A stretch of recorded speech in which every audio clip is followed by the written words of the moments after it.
Good evening. Welcome to PoliticIt podcast. We're joined tonight by Rob Axson.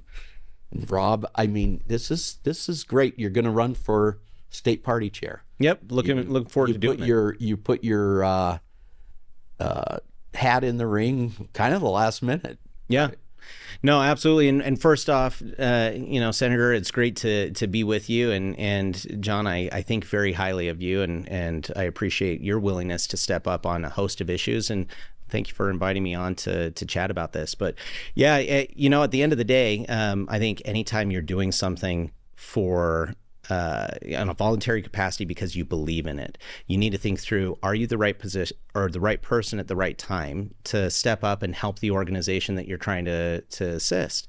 That's part of what led to that kind of last minute filing. There was a couple of weeks where it was open and I was looking at it, and certainly I had the vision of what I wanted to accomplish. But you also have to navigate what's the commitment to your family and their time and make sure that it's the right decision, because first and foremost, you're a husband and a father. Right. So made sure that my family was on board and that we were all in a position where we could give additional time and energy to help the Republican Party. What do you see really needed for our party? Yeah, excellent. At this point, I mean, this is kind of a crucial point in time. I think we've just come off an election with Mike, actually, right? And it's kind of interesting to see the attack coming really, from a third party, right? Yeah. And so it's kind of an interesting situation where, what do we do with the party? I mean. Yeah, excellent question. So there's a couple of things that we have to navigate in these next couple of years, especially. And part of it is in life, you go down the road and you reach points where there's that fork in the road. And I think we're with the 2024 election cycle, we're at a fork in the road. It's not just a matter of, it's coming. We're at that fork. And so it's essential that we build the party into a place of relevance, into a place of efficiency and effectiveness, where we can pick the right direction to take on that fork. If we go to one direction, I think the party can be in a place where it's doing its job and it's doing the bare necessities of what its function is, and it's occasionally helping. But that's not where I want the party to be. I want us to take the party in a direction where these bold principles and truths that we know to be true, that have worked for decades on end, are not just there in the background in our platform to occasionally read, but they're at the forefront of what we believe. And because of that, our candidates will be more bold, our elected officials will be more supported as they stand for those same truths, and we'll be able to navigate these third-party efforts that came against Senator Lee or anybody else. Democrats nationally, independents nationally, they're going to play those games of putting up an independent. And they're not independent. They're putting up people to try to undermine the Utah values that we know create a state that we all want to live in. Right. We have to navigate that. Yeah, and it seems like we have to come from a position of power. Yep. I know talking to a lot of the delegates, everybody, always points to SB 54 and what happened with that, right? And kind of the loss of some of the power that the party really had in the caucus system. But I think one of the things the party needs to do, and you can respond to this, I think one of the things that we need to do as a party is make it so the elected officials actually get benefit from the party. I could not agree more. It's interesting, having worked on over 20 campaigns, or just about 20 campaigns here in Utah in various capacities, I have seen how little at times the party is able to do. And it's not out of malice. It's not for a lack of interest. It's for a lack of resources and a lack of vision. You have all of these different elements of the party, whether it's the donors, whether it's the grassroots, so those people knocking doors and calling their neighbors, whether it's people that are candidates themselves or maybe interested at just joining the party for the first time. Maybe they're a young mom and a recent college graduate, or an immigrant who thinks, I kind of like what I hear from the party, but I don't know where to get started. So they try and they step forward. If all of these elements are not working in concert, what happens is elected officials, candidates, donors on down, everybody feels like they're on an island unto themselves. And so they know that they're trying, And they know that they're putting forward all of this effort, but they look at the other elements of the party and they either feel like, oh, they're not doing enough, or what they're doing isn't what I want to be doing. Well, we need to get people off of their islands and bring them together. That's the role of the party, is to create that table, set the table for people to come and sit down with one another and see that we have a shared vision. Because if we increase the relevance of the party, both through fundraising and organization, but also data and structure, we'll have a party that's in a place where elected officials and candidates can be their most bold conservative self because they don't want to neglect the party. Not just because the party is there with a big stick threatening them if they're not falling in line, but they also have a big carrot of they want to be there advocating for those same principles and supporting that elected official or supporting that candidate. I think we can get there. I have a plan to do so. Well, that's good because, one of the things that was a little bit disappointing to me, in the last convention that I was at is, we have a sitting governor, doesn't come to the convention, right? We've got a senator that doesn't come to the convention, and it seems like something has to happen, right? Yeah. How can that be the case, and what do we do to get back to where we were? Here's an analogy that I'll put forward. I shared this with a couple of people yesterday. I'm a big baseball fan, so love baseball. And coming into baseball season, the United States has just advanced in the World Baseball Championship, beating Cuba. So exciting times. Well, baseball, I think, can teach us a lot about the political party right now. And the example and analogy I'll use is if you have a pitcher and a catcher that they work in tandem, and you have the best pitching team and the pitching staff ready to go. You know that your pitching game is going to be on point. But let's say they never practice, they never do any scrimmages or anything else with the infield. Well, it doesn't matter how good your infield is, they're not working together with the pitcher and the catcher. Let's say the infield never does any practices with the outfield. Well, what will happen is it doesn't matter how good all of the elements are. If they're not playing as a team, that team's not going to win very many games. And if the fans in the stand, average Utahns, are looking at the party and they're looking at that team performance and there's no games being won and they're not playing, they're not gelling well with one another, they'll become disinterested. And so I think our opportunity and obligation is to bring all of those elements that are very good, whether it's the donor, the elected officials, the grassroots, the base, the delegates, all of these people like that team, that baseball team, bring them together. We need to practice together. We need to be working in a shared vision and do the preparation necessary so that when game time comes, whether it's elections or running elections or getting our nominees past the finish line or standing for the principles and educating folks on the principles we believe, that's game time. Once we do that and we win games, what do you think the fans are going to do? They're going to buy our jerseys. Right. They're going to start rooting for this team. And that's how we get people to, one, join the party, but also go out, knock doors for us, donate, run for office themselves, but proudly stand to be a Utah Republican. I think we can do that. And as we do that, it becomes a lot harder for any elected official who wants to be relevant in the party not to come to convention. I think we can invite them back. But again, it's not just through threats. We create a playing field where they want to be on the team. They want to be a part of that winning success. And that's how we create a path for them to do so. I think that's excellent, actually. There does have to be some movement that direction. I noticed, and this is just my observations. I mean, I was always very strong a caucus system, and I love the way our party worked. I like being on the team. I like being part of that. But I also notice there's another side of things, and that is that sometimes, especially conservatives, we like to eat our own. Mm-hmm. Right? Isn't that the truth? One vote a different direction than maybe someone thinks, and all of a sudden it's like the whole team's ganged up on you, right? And I think a lot of people in office feel that way. I think you're hitting it right on, but I don't think it's just people in office. I think you look at a delegate and you have a Republican who's helpful and votes with us most of the time, but they don't really get involved in the party process.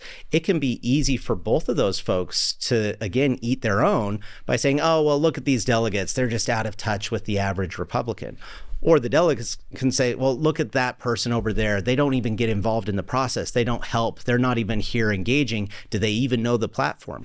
Those may be legitimate concerns, but we can't get by continuing to allow us to eat one another. And I think this is where, in this race for party chair, it's important to know who's trying to put their hat forward and what they'll bring and to deliver on solving some of those issues. I'll tell you a little bit about what I bring to the table. Okay, that's great. What I bring to the table is a track record. I've been in the public space for over 15 years within the party in various roles of serving the party. I was the former party vice chair a couple of years ago when Chairman Derek Brown was leading the party. I've been on the SEC for a number of years without ever missing a meeting. I've been a volunteer on countless campaigns. I've helped run campaigns. I've done fundraising. All of those elements, I've done that. But throughout that process, nobody can point to one time where I've thrown anybody under the bus, whether they were to the left of me or to the right of me.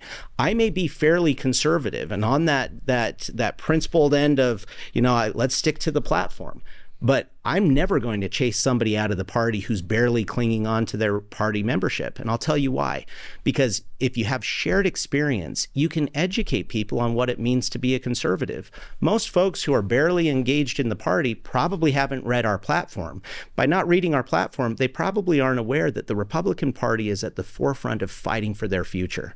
Let's introduce people to that. I'm confident that people who maybe are barely Republican now, if our party is doing what it needs to do and our leadership team has a vision that they're communicating and they're bringing to bear their principles and their experience to do so, what happens is those folks start to gain comfort being on the winning side of things because they realize, the Republican Party is uniquely fighting for my kids' future. The Republican Party is uniquely fighting for economic prosperity here in the state. The Republican Party is uniquely building community. Suddenly, it's not so scary to be conservative anymore because they realize everybody wants a future that's successful for their children. And it just so happens that in this party, there's the tools to do so more effectively and efficiently. I'll tell you too, I come from a home where I grew up with a single mom most of my life. And I have a father who is a very left-leaning, almost a Canadian socialist. And, having this Canadian with a very different perspective on the role of government as a father and growing up with a single mom with all of the challenges that entails, I firmly believe and have come about my conservative principles naturally because I firmly believe that they have benefited what could have otherwise been a tumultuous growing up. Well, look around here. I mean, we're here in Ogden right now. There's diverse communities here in Ogden, just like there are across the entire state.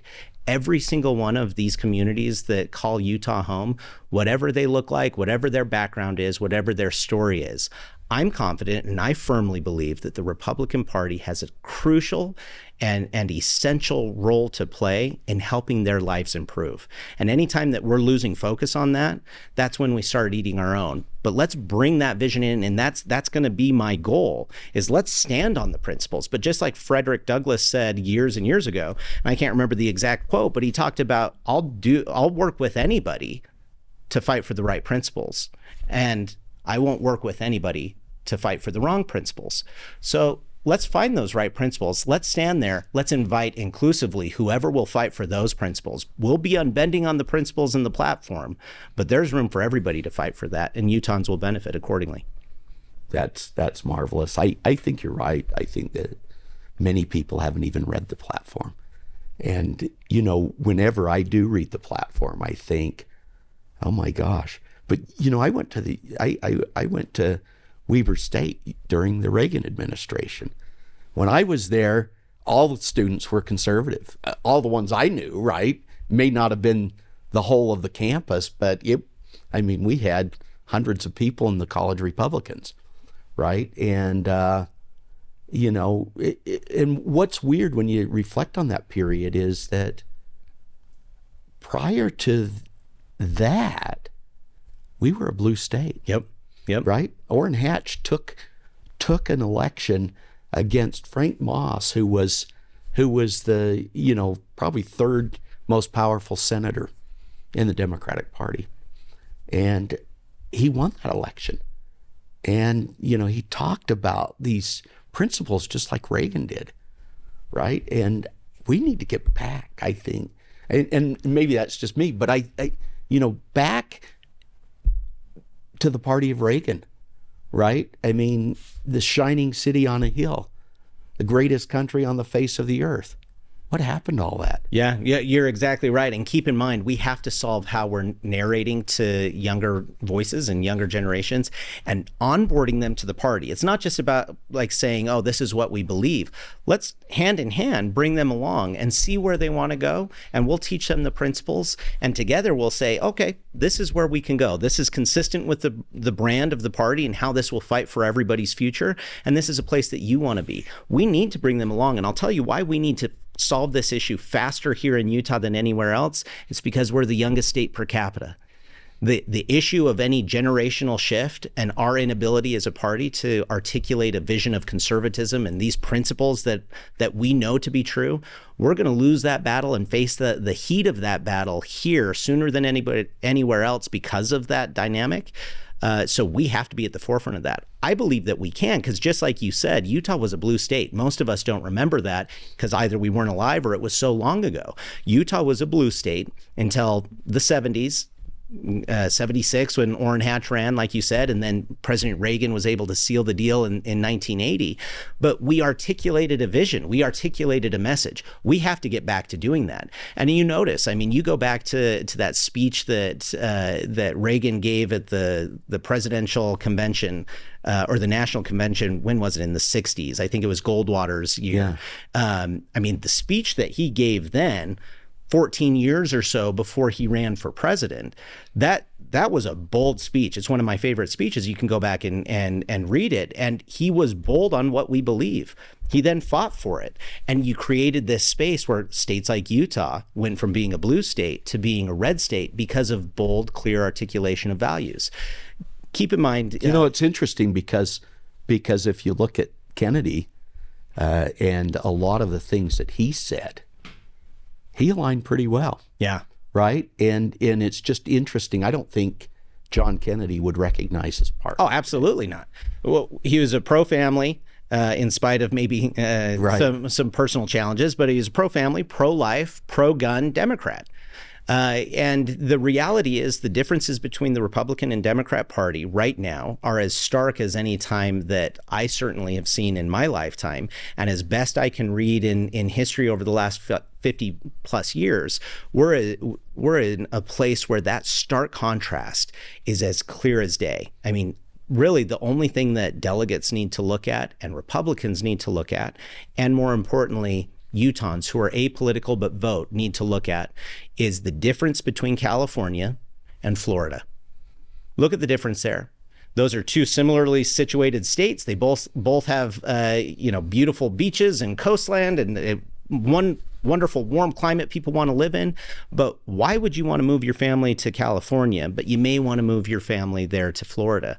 Well, Utah is that same contrast. Why would you want to go to a blue state? Why would you want to go to Nevada right now when you could be here in Utah? There's a host of reasons for that. As a very much a pro-Utah, and I'll tell you, there's 1,001 reasons why we should be living here in Utah. But just politically, why would you ever risk that?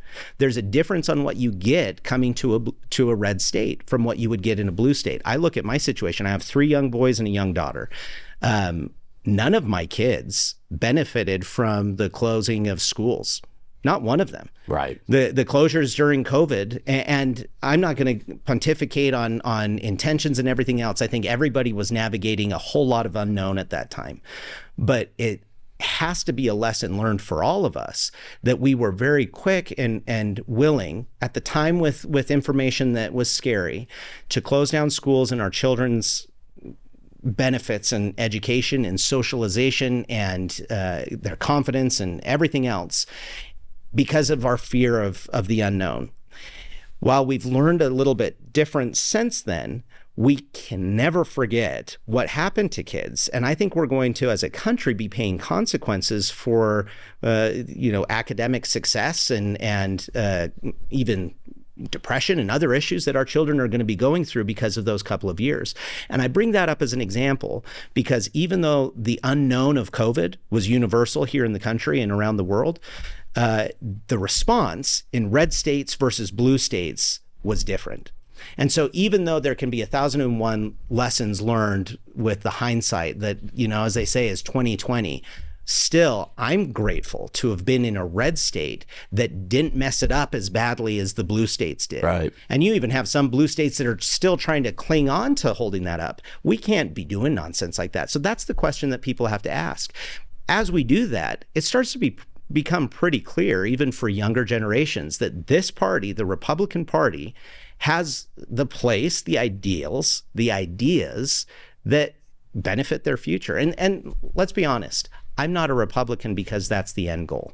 I frankly don't care about the name of the party that I affiliate with. The thing that drives me to be a Republican and creates pride in my ability to be a Republican are the principles that it Right. believes in. The Republican Party is the vehicle to get to the end goal. The end goal is community success, is family success and opportunity, is limited government where I have a responsibility, but also an opportunity to succeed. That's what the Republican Party has that we don't see elsewhere in other political parties. Hey, we're going to take a break, and we'll be right back. Hi, my name is Rob Axson. I'm running to be the next state party chair for the Republican Party here in Utah.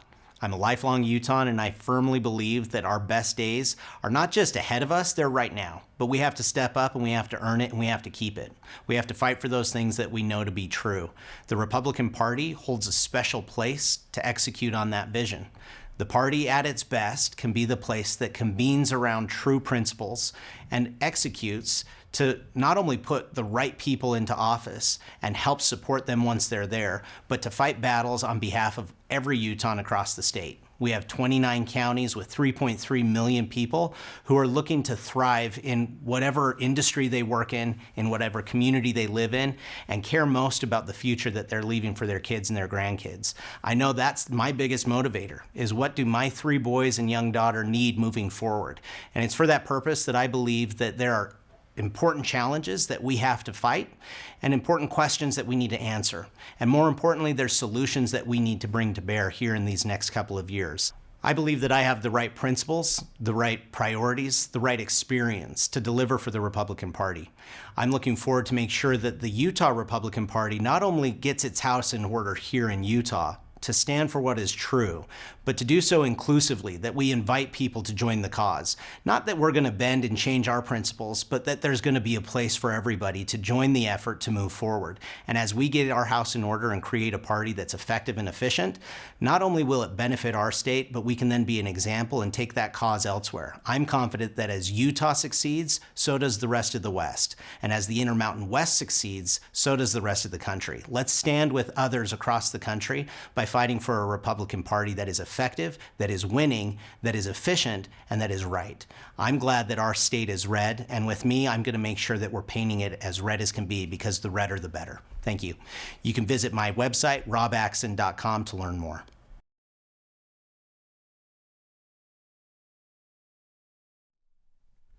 Welcome back to PoliticIt. We're talking to Rob Axson. It's good conversation. You know, one of the things I was thinking about as you were talking is, it seems to me, with your level of experience, I mean, you know, you ran Mike Lee's Utah office, right? You've been in party leadership before. It seems like to me that I don't see what you gain from this, right? And so how did you come about deciding that you really wanted to be in this? Part of it, I think, comes from being a lifelong Utahn. This is a state filled with excellent people. Some of the best people I've ever met were people that I would never have gotten to know had I not shown up in their town on an issue I was working on, or gone to a meeting that was happening and struck up a conversation. And as you get to know some of the people across this state, as we all have, as we see in our own neighborhoods, there are good people here in this state. And the culture, the history of what brought us to Utah, of what built this state, of what built, frankly, the Intermountain West, kind of starting here in Utah, is filled with people who step up when they feel that they have the ability to solve complex issues. Whether it's going and rescuing people that need rescue, or taking a casserole to somebody who's sick, or anything in between. We have this cultural personality that people know about nationally and all over the place, that, Utahns are friendly people that will show up for you. That's a state that's usually first to volunteer, and it's always the one that has the most volunteer hours. So frankly, as a Utahn, I was raised with the example of course, friends and family and neighbors, but I was raised with the example of every other Utahn that I looked at, as we look at those predominant behaviors, that you do what you can to better your community. And so, yeah, if I'm looking at this race and becoming the state party chair, just from a perspective of self-interest, I have no desire. Like, I don't need it for my ego. I don't need it for anything I'm doing professionally. I'm not looking to run for office. Like, I have nothing to gain in that perspective, but I have an obligation as a Utahn, where I have a set of experiences and a network that I've built out over the last 15 years that will be a benefit to the party. And so shame on me if I didn't step up and do it. And it's what ultimately led me to the place where not only am I willing to do it, but I'm enthusiastic to do it, because I want Utah to continue to be known as the place that solves complex issues in that Utah way, to be known as the place that stands for truth and stands for principles, but also as a place where we'll go to the rescue of those around us. One of my favorite times from the last couple of years was when the windstorm that came through a couple of years ago hit my community hard. It hit the Salt Lake Valley and a number of places around the Wasatch Front very severely. And there in Cottonwood Heights, where I live, I mean, thousands of trees were down. Every one of my neighbors had lost trees and lost limbs. And I'll tell you, we had just moved in shortly before COVID kind of closed things down. I didn't know a lot of my neighbors. I didn't even know a lot of people in my local LDS ward. Like, I was still getting to know people. And yet over the course of a week, every day after work, we were spending hours and hours and hours going to work for people around us. That I was exhausted, but I was so fulfilled in the sense that I was doing something that there was nothing that I got out of it except for the joy of doing what was right and doing something in service of somebody else. And frankly, for all the bad that political parties sometimes deserve, and the frustration that we all feel as Americans, seeing the division and seeing the anger back and forth. At the end of the day, a political party at its best is a group of volunteers stepping forward and stepping up with their experiences and their principles and their priorities to do what's right by their neighbors and to build something that they can be proud of and build something that is good. And that's where the Republican Party started. In fact, it was yesterday, March 20th, that in 1854, that the Republican Party started to oppose the expansion of slavery. Think about that. Our party started 69 years ago to step up and push back against something it knew to be wrong. And it wasn't just pushing back against something it knew to be wrong. It was trying to build a better future for people that were in need. That's where we started.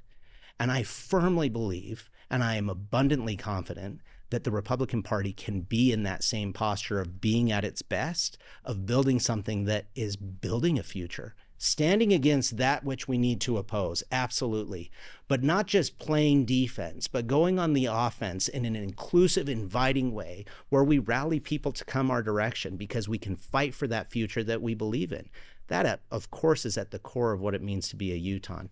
So that was my journey to deciding to run for this position, and my desire to help Republicans from top to bottom in all 29 counties effectively be their best self, be their best Utahn, and stand for a community and build a community that they believe in. Yeah, you know, I experienced some of that really when I first entered into the legislature. I remember sitting there in the Capitol thinking, God, people have been coming here for a long time. This is historic, right? And then you get to know some of the players. And yeah, you know, we have people that are self-serving sometimes, but the bulk of the people I've met have had that exact same expression, right? That they felt like it was something they needed to do. And they felt like they had some unique gift that was needed, right? And that really is the beauty of it, right? And I totally agree with you on that. I think that, you know, we've built quite a lovely place to live. Oh, we Right? absolutely have. And it goes again beyond politics, but the Republican Party and any party. Frankly, I would welcome Democrats stepping up and building the Utah culture that we need and building a community of service and everything else. And in as much as any political party does that, or any organization or church or synagogue, like, fantastic. The more the merrier. We all need to step up and build a community we can believe in. I think this party has a unique role in doing that and delivering that. But I'll tell you, when I was maybe 5 years old, my mom, a single mom, was working tirelessly to provide for the family. And she was in a job that was commission based, and she didn't have as many sales that month as she needed. And I remember being, not just in this one situation, there was a handful of times that this happened, being pretty hungry. Things were pretty sparse at home. And I remember my mom doing her best, but we didn't have abundance. And we didn't have a lot to meet our needs. And it was the people who supported and sustained her, whether it was family or neighbors. I mean, that stands out to me. And I still remember being 5 years old and my mom coming home from work, and she had obviously been crying. And I remember that even as a young boy. And at first being concerned that something was wrong. And she quickly smiled and said how lucky we are that people will stand up and help. And she expressed, just first and foremost, that we needed, my older sister and I, to kneel down and say a prayer of gratitude that God sent angels on our behalf. And the angels that day was her boss at work, who realized that she was struggling. And while she was at work, he snuck the keys to her car from her desk. And he drove to the grocery store and filled every square inch of that car with as much food as he could put into that vehicle. And he didn't say anything. And literally, she left work and went out to her car to stumble upon that and find it, with a note from her boss saying how much he appreciated her, supported her, and that she would get through hard times. That's what we do in Utah. Yeah. We're the angels at times, and we have to be the angels at times. And all of this disconnection that happens all too often in the world, and certainly is happening right now, Utah plays a special role. And if we can rise to the challenge, we can help connect things. We can help connect people and communities. And so the Republican Party being successful isn't just about Utah's success. It's about what we can then do as an example that will be about success and opportunity in the rest of the country as well. Yeah. Yeah, that's true. Well, we're about out of time, so why don't you look in that camera and give your last pitch? I mean, I know there's a lot of things that are going on, and, you know, tell people why you should be the chair. No, happy to do it. And first, again, thank you for the opportunity to come and chat with you and have this conversation, and to be able to chat with all of your listeners and viewers. And so the pitch that I would give to all of you, whether you're a Republican, whether you're politically active or not, is to first get to know the Republican Party. The Republican Party is here fighting for Utahns.